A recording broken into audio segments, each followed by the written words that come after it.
This is Let's Talk Teens, a parenting podcast sharing tips on raising amazing teenagers.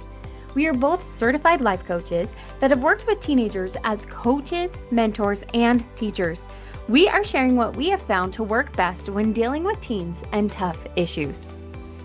Let's Talk Teens with Abbi and Cheree, episode 54, How to Get Your Teen to Be More Independent. I am so excited to talk about this topic because I feel like it's every parent's dream, right? To have our kids be independent and thriving. And yet, I would say that 90% of the clients that I work with, Cheree, experience what they have called, labeled social anxiety, and they aren't doing independent things because of some of these not only limiting beliefs, but also like that anxiety, depression, all those kind of factors that are coming into play. So I wanted to share a couple thoughts on how to help your teen strengthen that independent muscle because it's just like any other skill. We got to work on it and get them functioning more in that realm of independence because if we're looking at it from kind of like a biological standpoint, your teen's task at this time of their life is to learn independence, is to learn to be their own person outside of mom and dad. And so let's talk about it. For sure. I think it is such an important thing to learn to become independent. I remember back when my oldest was a teenager and he was kind of irritated with me and didn't want me around. And I said, this is so normal. It's good you're upset with me and don't want to be around me because I can't remember exactly how I said it, but basically, like, this is just helping you become your own person so you'll want to move out and you won't want to live in the basement forever. But it is such a normal part of the progression of becoming independent and they need that. Like our teens need to gain that independence so that they can. It's always been intended for them to leave their mother and their father and to have, create their own life and then become that too. But Yes. I'm glad you mentioned that friction though. So before we even share these tips, I think it's so important for parents to realize, especially if you've got a teen in that 18, 19, 20 young adulthood realm, there is gonna be friction. Um, and they could be the best egg in the whole world. And you guys have nothing to like disagree on. And there's still going to be some of that friction. And that truly is that biological I'm trying to fly the nest, and if the nest is too cozy, right? I'm not gonna fly. And so that's okay. If you're experiencing that, I remember looking back at some of my journals of when I was like 20, 21, getting ready to get married. And I just remember it as like, oh, what a wonderful time of life. And in my journal, I'm like, my mom and dad are bugging me so bad. And yeah, so it's normal, okay? nothing's gone wrong. Nothing's gone wrong. It's Yes. good. So the first thing, how do we get our teen to be more independent? We are going to give them independence tasks with positive skin in the game for them. So, how this works is if you were to go up to your teen and be like, hey, I've listened to this podcast and we're going to work on independence things. And we give them things like schedule your dentist appointment. They're not going to do that. They don't even like going to the dentist, right? So that's not the one I would start with. I would start with, hey, teenage daughter that wants to get her hair done before cheer tryouts or before prom or whatever. Here's the number of the hair salon. I'm super happy to help you pay for this or whatever. You call, set up an appointment, right? Because the daughter has skin in the game, right? She wants her hair done badly enough that she's going to pick up the phone and do the scary thing of calling and setting her own appointment. So, yes, there's lots of really great independence tasks like setting your own dentist appointments and doctor's appointments. And I think your teen should work up to those. But be intentional, especially if you have a teen that this is really going to stretch them and this is going to be hard for them. Make it something that they've got some positive skin in the game so that it's like, I don't want to do this, but I want my hair done more than I don't want to do this. And so that will kind of force them to step into those independent roles and realize, oh, it's not too scary to call somebody over the phone. I love that so much. I was thinking about that as you're talking about how much more success my clients have when they schedule their own appointments, at even showing up to their coaching call, their session, or how they do have more skin in the game. Like they're more invested. And a lot of times, Abby, I don't know if it's the same with your clients, but the parents are paying for it. And so it's really nice when the parents give their teen that responsibility of scheduling their sessions, or if they need to change something, if something comes up, that the kids are the teens are the ones that contact me about it. And I really do feel like it is such an important thing of growth for them to have some responsibility and skin in the game. And I love what you said about having it, starting with something that they like what's on the other side of that Yes. responsibility, so that they know it has a win in it for them, and it isn't something like the dentist. Although my husband says Your husband is a dentist. I he's, forgot. he says that he still has like adults that the young adults that their parents call and make their appointment or cancel them or reschedule them, and it just drives him crazy. So Yeah. maybe we should start with the dentist. Who knows? Yes. Yes. Cheree's husband's like, yes.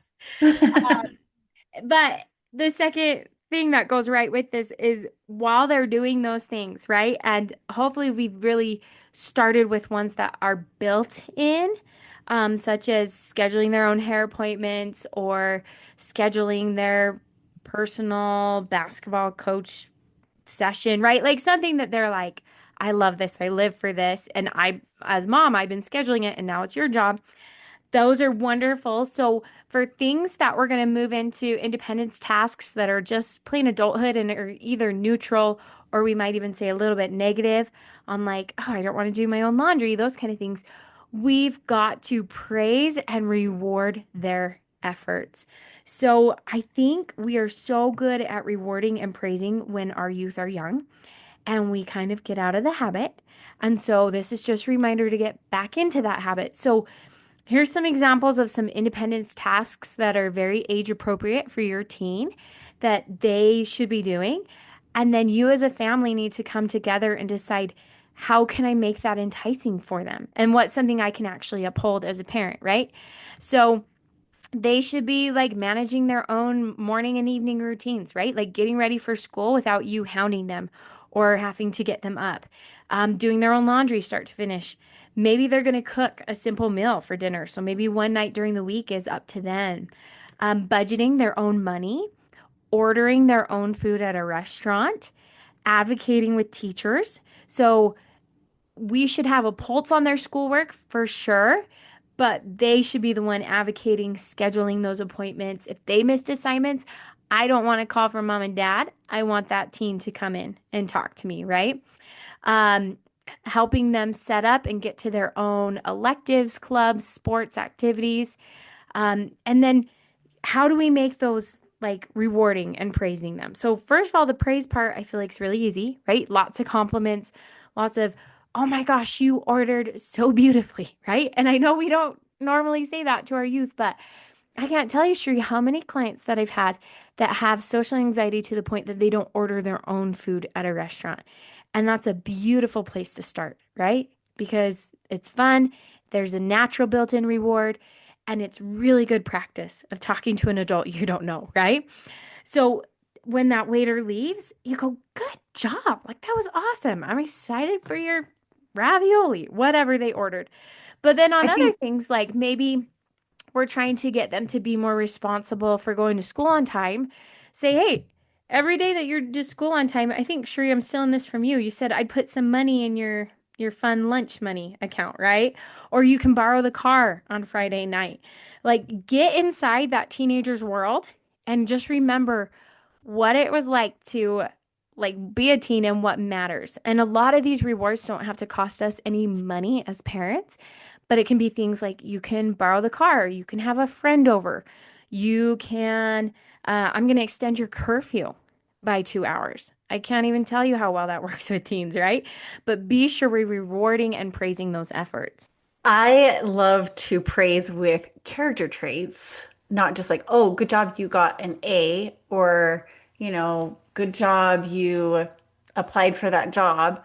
It's putting some words in there like, wow, like great determination on and grit and studying for that test, or really like thinking about, or even your example of the restaurant ordering is like, oh my gosh, I love to see your courage in ordering food. That was amazing. Like really helping them see the character traits they are building, like you talked about at the beginning, of how this is a muscle to work so that so it can grow. And so we're wanting them to grow these character traits. And so when we can point out like character traits that they're building as they do these hard things, I think that is so good. They see what they're building. They're building that resilience or grit or courage or determination or fortitude or whatever, and just be like, wow, this is what I've noticed. This is growing. And it's really pointing towards that muscle of a character trait that they're growing in that. Now, the last thought on how to get your teen to be more independent is let them have rewarding experiences through independence. And I know this sounds a lot like what I just talked about, but slightly different in that um, maybe, you've been really working on them um, helping chauffeur around siblings, right? And they've really taken a load off your plate right that way, and they love it because they get to drive the car too, right? Like, so it's rewarding in and of itself. But then maybe adding on an experience of going, hey, here's 20 bucks. Why don't you guys go down to Chick-fil-A with your siblings, right? And so all of a sudden they get this total independence experience, right? They're gonna have to go order their own food and drive the car and, kind of be in charge of the siblings, right? And so obviously it's got to be all age appropriate. But that would be so fun to a teenager. And you just showed them a glimpse of why adulthood is fun. Adulthood is fun because I get to decide, am I going to go to Chick-fil-A today with my $20 or am I going to go do this, right? Or am I going to go do that? And I think one of the best things we can do as parents is let teens know like independence, adulthood, this next stage of life ahead of you is so fun. I think sometimes we send the wrong message that it's really hard and it can be really scary. And I mean, I get it. The world can be a scary place. But if we let our youth really experience that independence in fun ways, you're going to be shocked at how easily you can get them to be more independent and do things at home, such as laundry or, go clean out the car, those kind of things, because they know, hey, when I do these things, mom and dad let me take the car to hang out with my friends, right? And so we're showing them adulthood is really awesome because of that independence factor. It's awesome. And we're saying, I trust you. Mm. I trust you.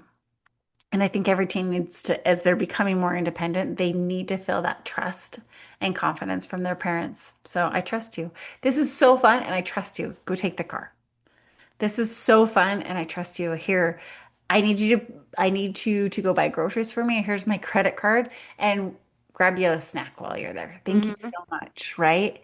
And it's saying, I trust you. I know you're figuring this out, but not only that, like you're getting it. And so I can give you more responsibility because I trust you. And I think kids, teens especially, feel more loved and more trusted when we give them more responsibility. When we help them become more independent, it actually is a way we say, I love you, I trust you. And I was just thinking, like, a last thought to wrap us up is sometimes when youth are like overburdened by independence, if you ever worry about that as a parent, it only comes when we let some of our responsibilities as the adult and as the parent slip onto the teen. So I loved your example of grocery shopping because that to them is going to be so fun and so exciting and like, hey, go grab yourself a treat. And like for $2, right? They grab themselves like a king size Snicker or a Monster, whatever, and you got all your grocery shopping done. I mean, that is incredible. Now, when you're like, I need you to tend your siblings all day, every day, right? All those like parenthood responsibilities, that's when we can overburden our teens. So, truly, truly, in my coaching experience with youth, I don't think we give them enough independence tasks. And so, really focusing on what are some things that I do every day I don't think twice about, but that my youth might find really fun, like shuttling around their siblings, and I'll give them points towards something they want to purchase or buying our groceries and I'll, let them buy a treat. Those are just fantastic ways to help your youth realize that independence is so fun. Thank you for listening to Let's Talk Teens with Cheree Murdock and Abbi Winslow. If you are looking for more tips to help your teenager, here's where you can find us. You can find Cheree Murdock on Instagram at Cheree Murdock Coaching or on her website, ChereeMurdock.com. You can find me, Abbi, on Instagram as Abbi Winslow or on my website, AbbiWinslow.com. Please rate and review our podcast and share with a fellow parent. Thanks for listening.